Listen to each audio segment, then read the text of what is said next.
થઈ ગયો આપણે બસ નહીં આપડી લાઈફ કેવી છે ને એક આવે એક જાય અમાર બેન કેવું ખબર ખાલી અમે લોકો જોડે જમીએ 2 દિવસ ને બને એવું. હા 2 દિવસ થાય એવું તો બાકી તો બધા દિવસ ભેગા હોય.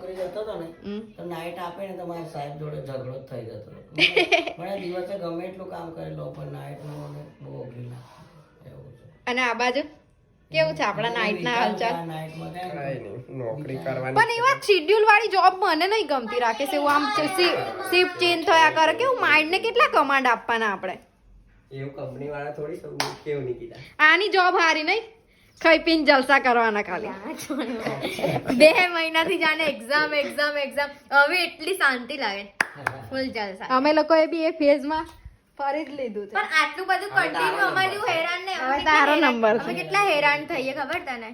એ બધાને પોતાની લાઈફ જ્યારે જો બાળપણ હોય તો બાળપણમાં એવું થાય કે ક્યારે મોટા થઈએ પછી પાછા મોટા થઈ ગયા તારે એવું કે બાળપણ જ મસ્ત હતું. એટલે દરેક માણસ એક એવી વસ્તુ છે ને કે પોતાને જે મળે ને એનાથી કદી સંતોષ માણસ એક એવી વસ્તુ નથી. આ રોસ્ટ કરવા જ બેઠું હોય માણસ એક એવું પ્રાણી તો છે ને પ્રાણી છે કે એને ક્યારેય સંતોષ નહીં થતો. પૂછી લે આ લોકોને. મેં એગ્રી છું વસ્તુ નથી ને માણસ. માણસ વસ્તુ નહીં પણ પ્રાણી તો માણસ છે. વસ્તુ હોત ને તો સારું રહેત કેમ કે માણસ બહુ વિચિત્ર છે. એમાં તું બી આવી જ બી ગઈ આવી કે દરેક માટે કહું છું.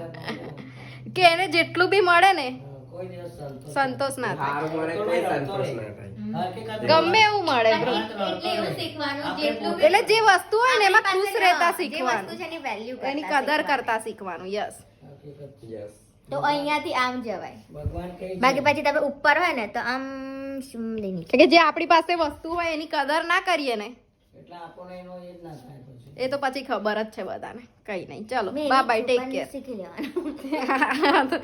ચલો ટાટા.